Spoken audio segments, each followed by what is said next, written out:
racism. It's often used as a synonym for racial prejudice, stereotyping, and even discrimination. American society has been plagued by racism since its inception. Our country is one that oppresses its minorities every single day. As citizens of this country, we often petition and protest to stand up for what we truly believe is right. But it all begs the question, why should we be protesting for human rights? Why is that even necessary? Why are we all so racist?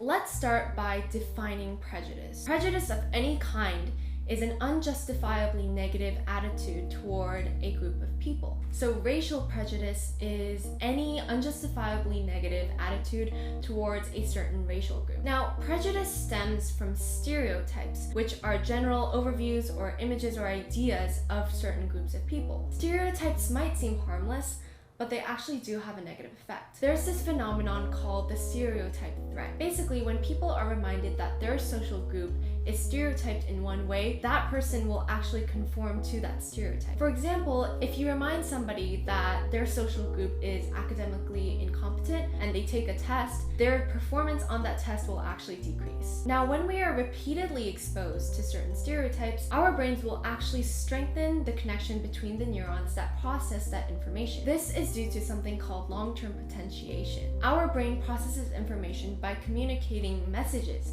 between two neurons, the presynaptic neuron, which is like the messenger neuron, and the postsynaptic neuron, which is like the receiver neuron. When the presynaptic neuron is stimulated intensely, the postsynaptic neuron's response will also increase in strength. This increase in strength can actually last for weeks, which is why it can be harmful if we are constantly exposed to a certain stereotype. One of the core reasons why we have racial prejudice is because of categorization. Our brains have to perceive and draw meaning out of tons of sensory information every single second. To make this process a little bit more efficient, we group certain objects and individuals into certain categories. Now, it's important to note that categorization is extremely essential to cognition. From an evolutionary standpoint, if our ancestors hadn't categorized animals with big teeth and really fast legs as something to be afraid of, as a predator, we would have died out and we wouldn't exist today. Categorizing people into certain social groups, which is known as social categorization, is the backbone of in-group bias. What your brain defines as your in-group could be people that are the same gender as you or people that are around the same age as you. An out-group is anybody that doesn't belong in your in-group. There are plenty of studies that show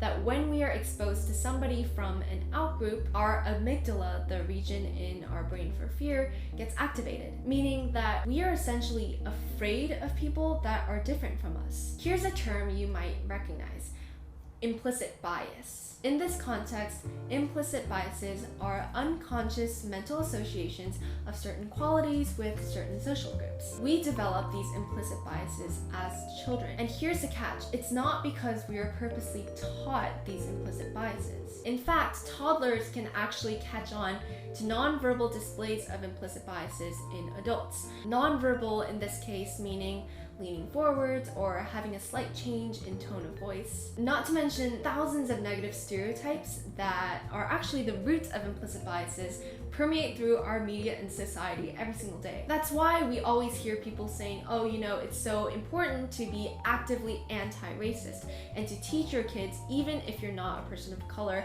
about racism. Now, there's this phenomenon called the other race effect. It's the tendency for people to more easily recognize faces of their own race rather than faces of other races. Now, what's interesting about this is that faces observed in an infant's first year of life can actually influence the development of their face detection mechanisms. As infants grow, they start to recognize faces, and their fusiform gyrus, a region in their brain, lights up. However, if they see a face from an outgroup, their amygdala will light up instead.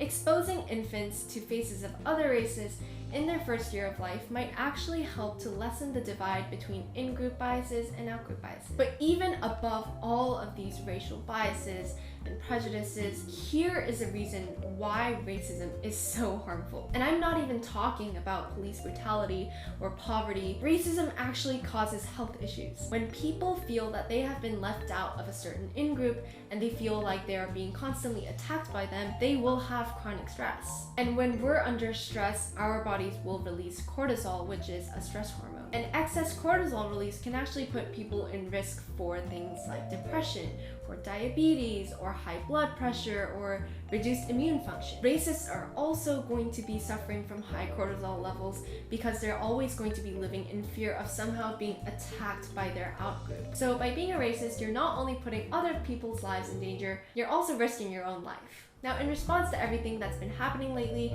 I've been seeing a lot of posts on Instagram about how implicit biases are so important to fix and how change always starts from the inside. And yes, that is true, but only to a certain extent. These implicit biases are completely learned, and they originate from and are perpetuated by cultural psychological structures in our world. A study done in 2016 explored this idea of preferential selection. It basically explored displays for Black History Month by predominantly white high schools and predominantly Black high schools. White American study participants who were unaware of which school produced which display tended to prefer the displays that were less violent or less critical of their nation's history, rather than the more accurate portrayals, the more critical portrayals of that history done by Black high schools. Here's a quote from the APS study that I actually got this information from. "It may do little good to address racism by changing people's dispositions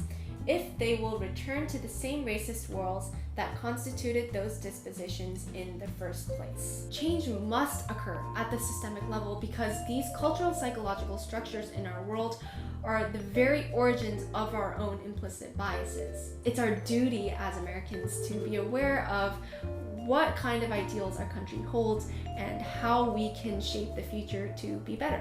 Thank you guys so much for watching, and I hope to see you guys in the next video.